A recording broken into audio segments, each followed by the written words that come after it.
If you hood educated, I'm glad you made it.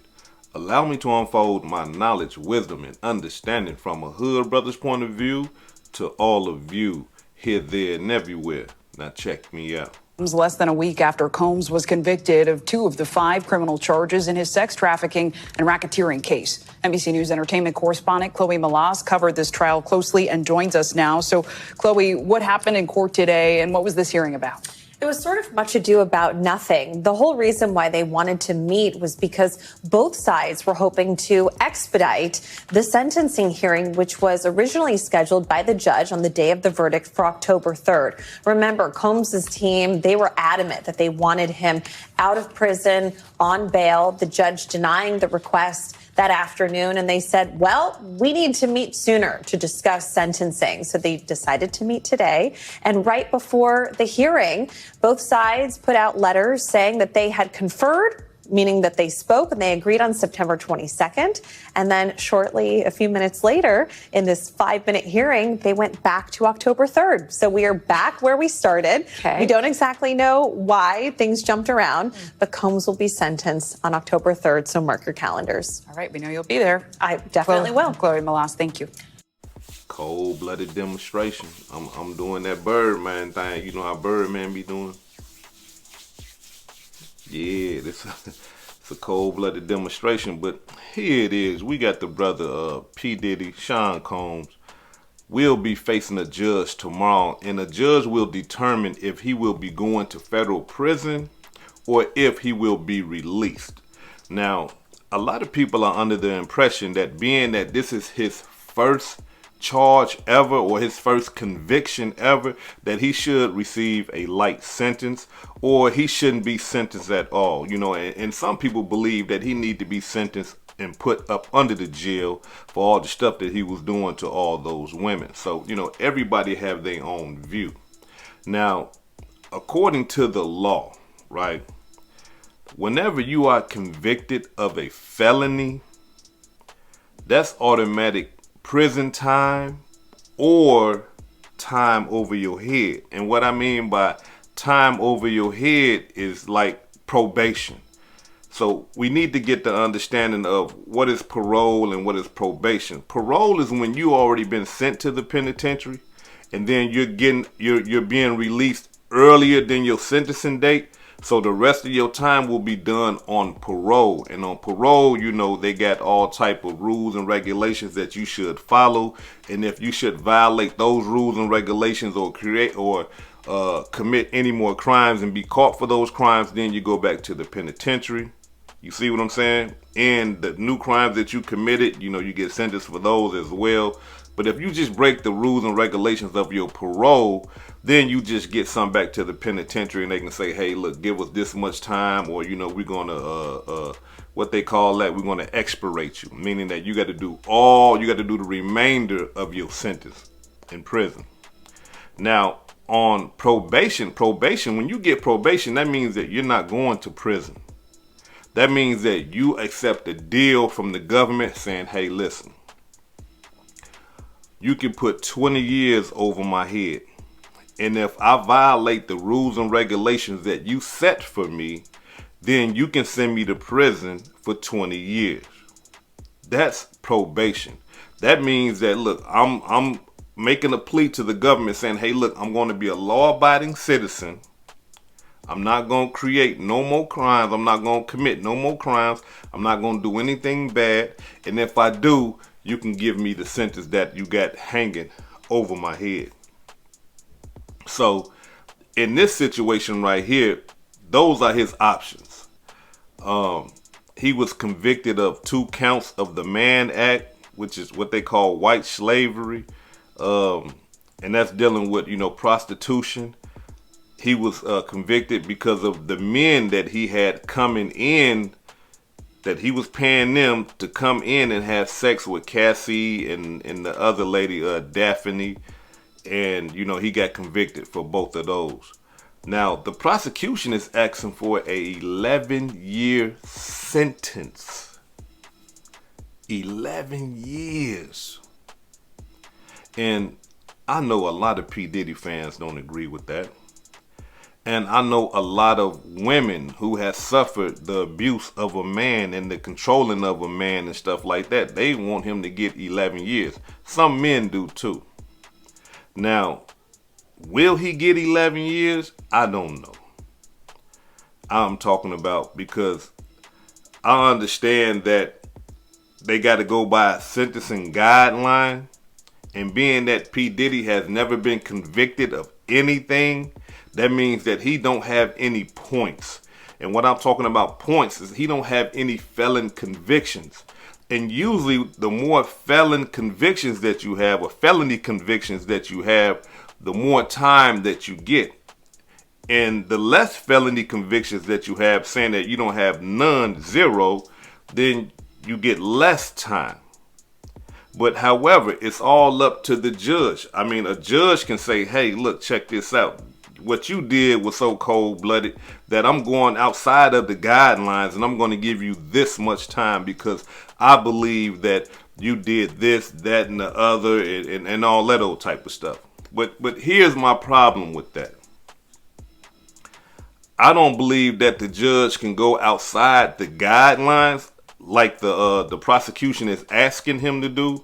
And the reason why I say that is because there was a case a long time ago called Blakely versus Washington. And the Blakely versus Washington case, it basically says this right here. You cannot go outside the guidelines, talking about judges or the prosecution. You can't sentence someone outside the guidelines without letting the jury know, hey, look, you need to satisfy, we need you to look at all these facts. And if you find him guilty of these facts, then we can sentence him outside the guidelines. And I don't believe that they did that in his case. Y'all can correct me if I'm wrong. I don't believe that they went to the jury and say, hey, look, we're seeking an aggravated sentence. And being that we're seeking an aggravated sentence, we need you guys to judge these elements of the crime. And if he fits these elements of the crime, or if you convict him of these elements of the crime, then we're going to give him an aggravated sentence. I don't know if they did that. I got to be 100 with y'all. Y'all can get in the comments and y'all can, correct me if I'm wrong. But being that the prosecution is trying to give him 11 years, we only can assume that they covered the Blakely law. We only can assume that. Now, we got to think about why are they asking for 11 years? Well, the reason why they're asking for 11 years is because of this right here. They are saying that P. Diddy forced and coerced and used violence to cause these women to commit. I keep saying create. I don't know what's going on. I don't know what's going on in my mind. Y'all got to excuse old hood educated. I'm getting up there, man. And when you get up there, you start calling people different names and stuff like that. And you start calling things that different names. Hey, look, y'all gotta excuse me. Nah, all right, let me quit playing. All right, but now let's get back to it. The reason why they're trying to give P. Diddy 11 years is because the prosecution are saying that, look, this man right here was a wreck. They saying, listen, this man right here, man, coerced these women or coerced the women and the prostitutes, the male prostitutes that is. Used violence to coerce these women, used force to coerce these women to engage in these sexual activities. You see, used fear, used his power, his influence and stuff like that. And they are saying that, being that he used all this type of stuff, he should be sentenced to 11 years. Not only that though, they are saying that P. Diddy is unrepentant. And what they mean by that is that, P. Diddy has been filing all type of motions and trying to get acquitted and all type of stuff. And they're saying that, look, he has already been convicted. But he's trying to act like he's not been convicted. He's not even repenting for the wrong that he's did. They are saying that this man right here is so bullheaded and so ego-driven and pride-driven that he doesn't believe that he should be in prison for the crimes that he committed and that he was found guilty by a jury of his peers. And being that he is so unrepentant, they believe that he would continue to commit the same type of crimes, and therefore he should be sent to prison for a long time. But not only that, they're saying that this didn't happen just one time. He has a history of violence. They're saying that over the years and years and years, and I understand why they're saying this, because a lot of people are looking at it like, oh, he only did it one time. You know what I'm saying? That y'all shouldn't give him 11 years. The man did it one time. No, the prosecution is saying that he has a history of violence. He has a history of force. He has a history of coercion. He has a history of using fear to make these women do what he wants them to do. And so they're trying to tell the judge, look, he did this for over years, over a decade of doing this to these women.